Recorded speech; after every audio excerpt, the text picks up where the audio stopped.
Olá, seja você muito bem-vindo a mais um Palavra Aberta aqui na TV Câmara. A inclusão social de pessoas com deficiência visual, física, intelectual ou sensorial, a fim de lhes dar autonomia e independência para a realização das atividades cotidianas. Este é um dos objetivos dos cães-guia, que ajudam pessoas que possuem grandes dificuldades para enxergar ou são cegas. Atualmente, existem mais de 6 milhões de pessoas com deficiência visual no Brasil, demanda altíssima para os cerca de 200 cães aptos a guiar essas pessoas, segundo uma pesquisa do IBGE. E preparar um cão-guia não é nada fácil e nem é barato. Eu sou William França e é sobre o projeto que inclui, na relação das despesas dedutíveis do imposto de renda das pessoas físicas, os pagamentos com compra, treinamento, alimentação, acomodação e despesas veterinárias do cão-guia. E sobre isso eu converso agora com o deputado Felipe Beccari, que representa o estado de São Paulo pela União Brasil, que está em seu primeiro mandato aqui na Câmara. Deputado, seja muito bem-vindo ao Palavra Aberta. Obrigado mais uma vez, boa tarde a todos os telespectadores, é um prazer estar aqui para falar de mais um bom projeto, né? Muito bem, o senhor foi relator desse projeto na Comissão de Pessoas com Deficiência. Conte um pouquinho para mim sobre a ideia dessa proposta. Acho que é uma proposta que ela não só traz justiça social, né, como ela compõe uma evolução do direito também e da própria medicina. A gente sabe que o custo por um cão-guia ele é muito alto, né? Como você mesmo disse, os dados assim, eles são completamente opostos, né, em relação às pessoas que têm a deficiência e o número de cães, apenas 200, como você bem disse, e isso é totalmente desproporcional, justamente, claro, pelo valor, pelo alto custo. Quanto custa treinar um cão-guia? 60 a 80 mil reais. É o valor estimado, uma preparação dele, é uma preparação muito rigorosa, né? Claro, demanda não poderia, tempo, né? Demanda tempo, de alguns anos, então é muito complicado, né, para que isso seja muito acessível para muita gente, né? A gente tem uma desigualdade social muito grande, então a gente vê esse projeto como realmente uma questão de justiça social, uma adaptação, uma atualização, né, claro, não só para os deficientes, como para todos de uma forma geral, né? E é muito interessante porque mostra que o Estado fazendo isso, ele está evoluindo, ele está fomentando coisas importantes, né? Não só para os animais, mas para as próprias pessoas deficientes que precisam desse serviço. Muito bem. Seria uma parcela dedutível. Vocês têm ideia de qual seria essa dedução? Como é que Sim, funcionaria até isso? 10 mil reais, né, essa dedução pode ser feita para aquisição de animais, no caso de aquisição do cão-guia, né? Lembrando que depois de um tempo ele é aposentado, né? Depois de 8 anos ele se aposenta, e se tiver a morte do animal nesse período, a cada 5 anos, a pessoa pode deduzir 10 mil reais. Se tiver ainda a morte do animal nesse intervalo, claro, devidamente justificado, com laudo veterinário, ela recebe novamente esses 10 mil reais para adquirir um novo cão-guia também. E os gastos veterinários, a acomodação, o próprio treinamento, a manutenção desse animal também pode ser deduzido R$ 1.500 por ano. Ao longo da existência do cão, do trabalho do cão. Exato, porque também, né, precisa de alguns cuidados especiais para manter, né, não só o nível de treinamento dele, mas a saúde dele, a acomodação, as hospedagens, nesse caso. Então, até R$ 1.500 por ano e R$ 10 mil a cada 5 anos para aquisição de um novo animal, se for preciso. O senhor tem um trabalho fora até da Câmara dos Deputados de acompanhamento deste universo em torno dos cães, sobretudo. O senhor certamente se deparou com algum caso de pessoas que necessitavam disso. Como é que o senhor... Isso acontece bastante, né? É muito simples a gente analisar o dado e entender que as pessoas com deficiência visual não são assistidas.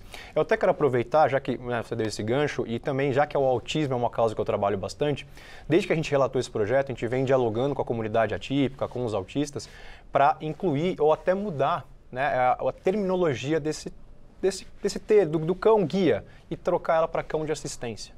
Né, o cão-guia ele vai direcionado mais aos deficientes visuais, só que a gente sabe que existem vários cães de suporte, cães de assistência que podem ajudar, por exemplo, os autistas. Então, se a gente conseguir depois fazer alguma emenda, substituir esse termo, a gente consegue colocar um alcance maior para que outras pessoas que tenham outras necessidades, como o autismo, por exemplo, ela consiga também ter esse apoio, essa dedução no imposto de renda com relação a esses animais. O senhor contar essa história, eu me lembrei recentemente de um caso de um estrangeiro que teve um problema aqui no Brasil, porque ele estava com um cão de serviço, né? E ele não era deficiente e aí caiu no embargo aí. A lei não previa o cão de serviço e ele precisava do cachorro, então, viajar com ele, né? Exato, então você vê que é uma questão mais jurídica, mais técnica, que a gente, né, fazendo isso aqui com análise jurídica, a gente consegue ampliar e não nada mais justo do que isso. Então, acho que se a gente está tratando sobre cães, sobre auxílio auxílio a pessoas que necessitam, né, seja ela qual tipo de deficiência, a gente tem que lutar por isso e esse é o nosso trabalho aqui.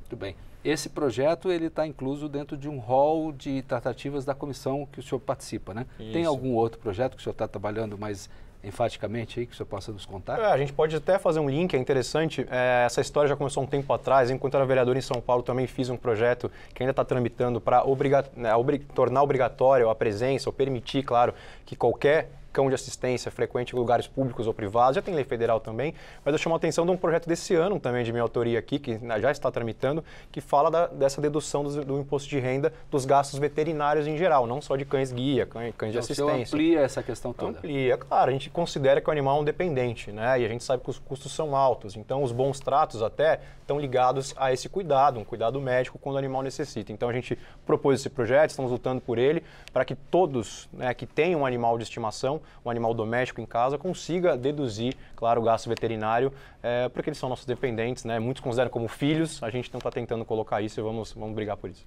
E evitar que eles fiquem jogados na rua, que é o seu trabalho de resgate. Né? Exato, a gente sabe que muitas pessoas não têm condições, né, adequadas de criar, acabam tendo um animal por N motivos, como o amor, o carinho, a vontade, depois por alguma dificuldade acaba abandonando, isso não é justificável, o abandono nunca é justificável, mas a gente sabe que se você deduzir um pouco do gasto, se você abaixar o imposto de uma ração, por exemplo, que é uma outra coisa que a gente discute, a gente consegue diminuir, né, essa taxa de abandono, a taxa dos maus tratos. Então, uma coisa está ligada à outra, a gente tenta ligar os pontos aqui para conseguir fazer um trabalho legal. Até porque o universo é grande, né? Eu estou com os dados aqui de 2021, 149 milhões e 600 mil animais de estimação, sendo que desses, 58 milhões são cães. A gente tem trabalhado nesses dados, né, esse censo demográfico que a gente tem feito para poder basear as políticas públicas. Né? Então, acho que hoje todo mundo tem um animal ou conhece alguém que tem. Né? Hoje, graças a Deus, a internet ela ajuda a gente a expor as condições de bons tratos, de maus tratos, que acontece, né, do lado de lá da ponte, né, para a gente poder lutar por isso. Então, a gente fica muito feliz que a gente consegue avançar cada vez mais no Congresso também. A força, né, da causa animal está aumentando, são vários deputados agora, então a gente espera que realmente a gente tenha melhoras nisso. Como é que está o trabalho da frente? Tá legal, para estar à frente a gente tem discutido muito, né, internamente sobre as nossas próximas ações. A gente não quer assim gastar energia com o que a gente não vai conseguir.